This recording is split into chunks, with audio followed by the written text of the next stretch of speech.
Hello gorgeous! Hi everybody and welcome back to my channel. In this video I'm going to be showing you how to do kind of like my go-to very minimal look. You guys know I love a full glam moment, but I'm really obsessed with getting my skin and everything to look as naturally flawless as possible, even though like we know it's not natural. But anyway, my skin had gotten really dry. I don't know, for about a month my skin was really freaking out. I was breaking out like crazy. I tweaked my skincare routine a little bit, and I've been using some different products and things which I'll get into in a totally different video. I'm not sure whether it's going to go before this one or after this one. I've been filming a lot of things kind of like all at once sort of, just because I've been really focusing on making jewelry and things like that for you guys, because I've gotten in a lot of orders and I want to make sure I get as many out to everybody as possible before the holidays. So I've been really working hard on that. So thank you to everybody who's been placing so many orders. I'm overwhelmed, but in a good way, and hopefully everything arrives to everybody on time and safely and you like everything. So right now my skin is doing a lot better. I'm not really breaking out. I do have some scarring here, but it's all completely flat. Otherwise, I haven't really been breaking out. My skin's been doing really well. So obviously I washed my face, I exfoliated, I did all of that kind of stuff. But what I've been using in place of a regular moisturizer has been this Drink Up Intensive Overnight Mask from Origins. So this is a mask that you can put on overnight. It's super hydrating. It makes my skin look brand new. You can't tell that I have any sort of like flaky patches, dry patches, or anything. Sometimes I'll even put it on during the day.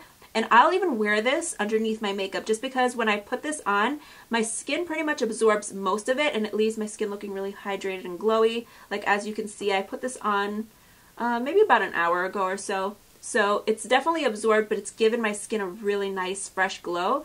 And this has been a lifesaver. Like if you don't pay attention to anything else in this video, I think this is like the most important thing. Sometimes I'll even go over top of it with a moisturizer. Like that's how much hydration your girl has been needing. Okay, if you want to use a primer, if you still feel like your skin can be a little bit more hydrated, I really like this Makeup Forever.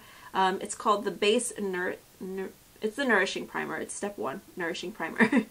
And I love this stuff. So I'll put this on kind of around my nose where I tend to get a little bit more of that like flakiness. I even put some over my lips because it does make a decent lip balm. So the first thing I like to do is go ahead and fill in my brows. I use literally like 5 products for this whole entire tutorial. Like besides like the moisturizing stuff, it's like 5 products. It's so quick. So anyway, I'm using my Anastasia Beverly Hills Brow Wiz pencil in the shade Medium Brown.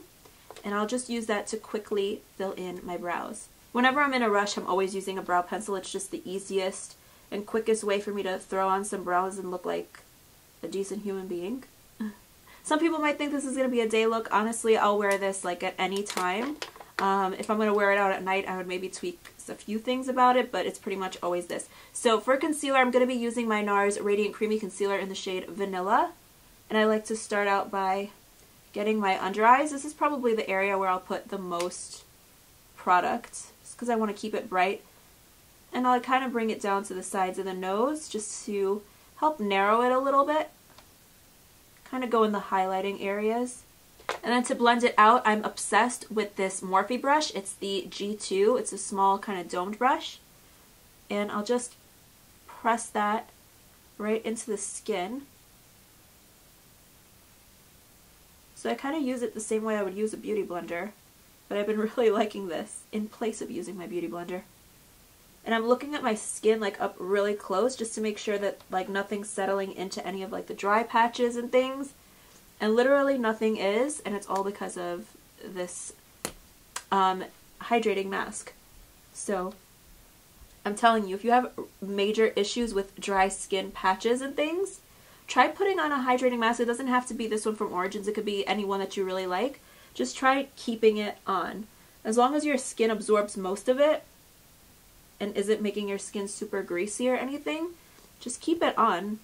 And I like this one because it hasn't broken me out, because that was kind of like one of my worries. For this part of my face, my jaw, where I kind of need a little bit more coverage, sort of, I'll just go in with this stick foundation from Lancome. I really like it. It has a nice amount of coverage and it blends out really well. I'm using the shade 140 Ivory just because I'm really pale right now. I haven't self-tanned in a really long time. I mean, because I don't really feel like it. As much as I want to like have a tan, not in the mood. Kind of liking pale skin right now. So for like concealing foundation wise, but I'll add a little bit of contour, or usually I just keep it to the cheeks. Just using the Lancome Stick Foundation in a darker shade. This is shade 420. Same brush. And this is kind of what I'm using to like contour and also sort of bronze up the skin. It just looks really natural. You can use any kind of like concealer or foundation in a darker shade. Just find something that blends really well and isn't that heavy, and you can totally use it as kind of like a cream bronzer. See how nice and hydrated the skin looks?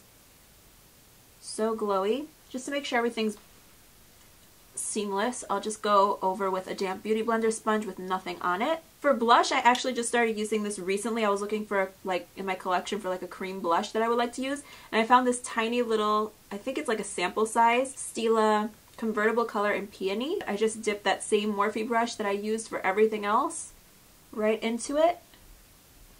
And I'll put that on my cheeks just to add a little bit of color. And I'm keeping to using creams just to make sure everything stays hydrated and glowy, and it just keeps looking really natural. Love this. And you can also use it for your lips too if you want. And that's literally it for the skin. I don't powder, I don't do anything. Because I'm not powdering, I get to keep that kind of shininess and dewiness to the skin, so I don't feel like I need to go in with a highlighter. Kind of like if you've seen Angelina Jolie on like the red carpet, she looks really shiny, but like it's good shiny. That's kind of how I feel like this looks. Not that I look like Angelina Jolie, but you know what I'm saying. I will just curl my lashes really quickly. I've been using a lash serum, and I'll let you guys know how I feel about it. Stay tuned for that. I do like to do a little bit of black liner right under the top rim, because this gives you kind of the effect of liner without there being any eyeliner on your lids. Right now I'm using the Wander Beauty Unleashed, or Unlashed. That doesn't make sense. Unlashed for a mascara. You could throw on a false lash if you wanted to. I just don't really feel like I need a fake lash right now. And that's pretty much it. So I just go ahead then and I'll finish up my lips. I'll put on my lip pencil. And I've kind of been really into lip gloss again lately. I just feel like I've gotten a little bit bored by the matte lipstick thing, like all the liquid lipsticks. So I'm just using this Jouer lip gloss in Nude. And I know this may sound crazy to some people, but honestly I would wear this look, and I have worn this look during the day. I've worn it out at night. It really doesn't bother me. Maybe sometimes like for night I might go in with eyeliner or some false lashes, but for the most part I pretty much, this is what I do. Also, if you want to touch up, it's a lot easier to touch up when you don't have like powder holding everything down so much. Whereas if you notice a little bit of creasing, you could always just take your finger and just pat over. I don't really notice a lot of creasing happening with the NARS Radiant Creamy Concealer, which is why I like it. Especially when I'm doing a look like this where I'm pretty much avoiding a lot of powder. If you do want to do a little bit of powder, like maybe here in this area, I can understand. I don't care if I look a little bit shiny. It doesn't really bother me. I kind of like it.